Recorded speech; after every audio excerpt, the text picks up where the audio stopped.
Hello everyone, welcome back to my channel.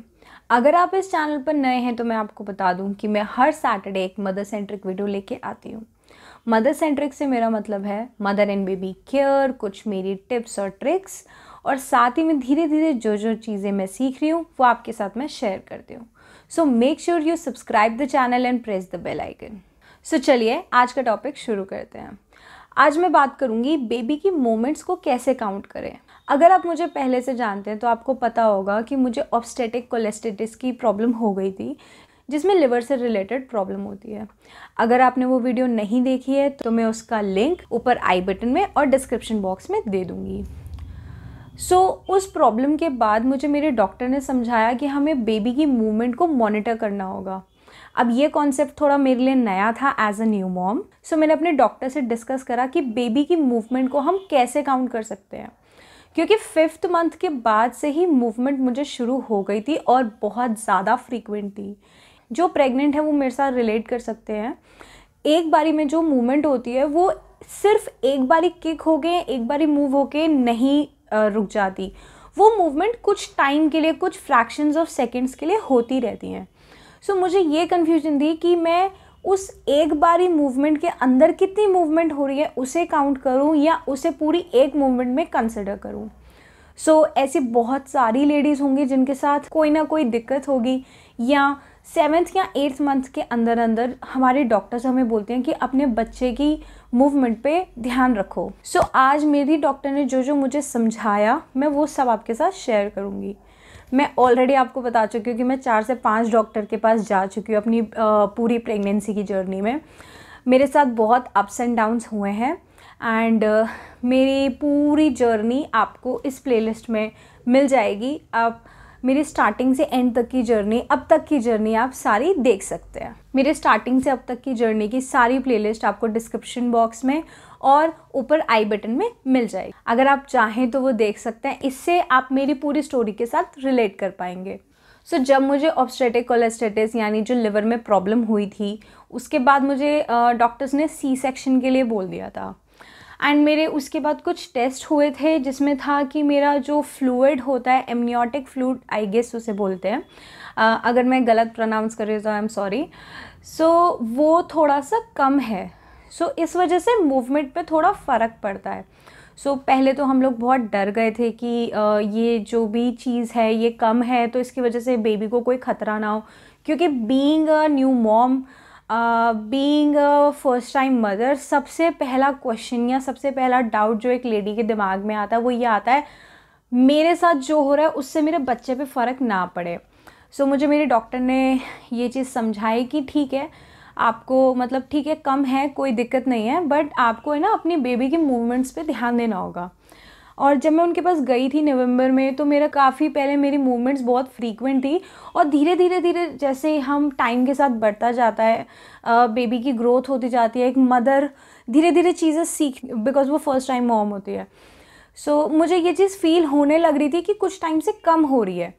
तो उन्होंने मुझे बताया कि जैसे साइज़ बढ़ता है बेबी का, यानी जब बेबी ग्रो करता है तो जगह थोड़ी कम होती है, क्योंकि हमारा पेट तो उतना ही होता है ना। तो जब जगह कम होती है तो बेबी की मूवमेंट्स थोड़ी सी कम हो जाती हैं। उन्होंने मुझे एक तरीका बताया, एक ट्रिक बताई जो मैं आपके साथ शेयर कर रही हूँ, कि जब भी हम खाना खाएं, मतलब कुछ भी खाएं, एज इन बोलते हैं कि फ्रीक्वेंट खाते हैं, दिन में 3 बारी खाओ, 5 बारी खाओ। उन्होंने मुझे कहा कि जब भी आप अपनी बॉडी में कोई सॉलिड डालो, एज इन कुछ खाना, रोटी, फ्रूट्स, फाइबर, XYZ कुछ भी, उसके आधे से पौने घंटे के अंदर अंदर अगर आपके बेबी में हल्की सी भी मूवमेंट हो रही है सब कुछ ठीक है, क्योंकि आधे से पौना घंटा लगता है हमारी बॉडी को वो खाना डाइजेस्ट करने में। एंड फिर उसका जो ग्लूकोज या जो न्यूट्रिशन होता है वो बेबी तक इतने टाइम में ही पहुंच पाता है।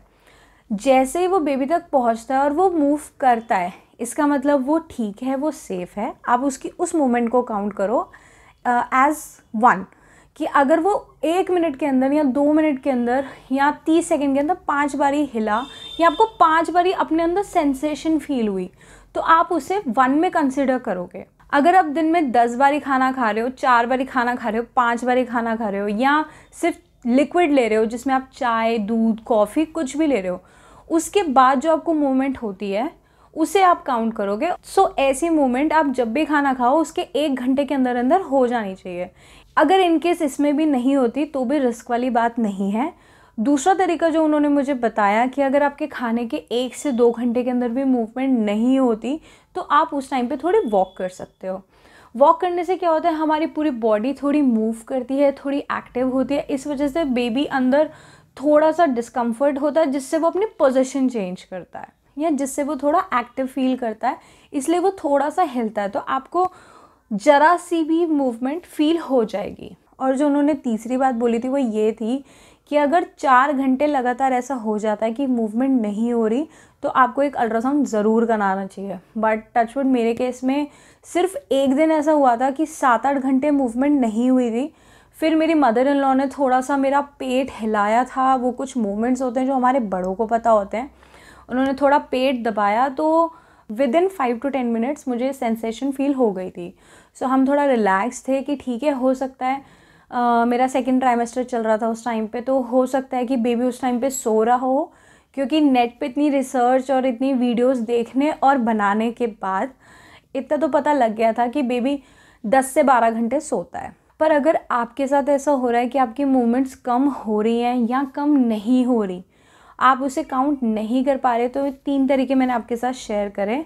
उसके बाद भी आपको डाउट होता है कि सेंसेशन बहुत ज़्यादा कम है और अगर आपको बीपी लो रहने की ज़्यादा शिकायत रहती है, सो आपको उसी टाइम फटाफट से एक अल्ट्रासाउंड ज़रूर कराना चाहिए और अपने डॉक्टर को अल्ट्रासाउंड कराने के बाद ही दिखाना चाहिए, क्योंकि वो आपसे सबसे पहला क्वेश्चन यही करेंगे कि आप अल्ट्रासाउंड करवाओ। सो बेटर है कि आप पहले करवाएं एंड देन उनके पास विजिट करें, क्योंकि हमें नहीं पता होता हमारा बेबी हमारे अंदर कौन सी पोजीशन में है या उसे डिस्कम्फर्ट हो रहा है। तो हमें तभी पता चलेगा जब कुछ बात आगे बढ़ जाएगी। सो इस सिचुएशन में भगवान ना करे कि कोई आए।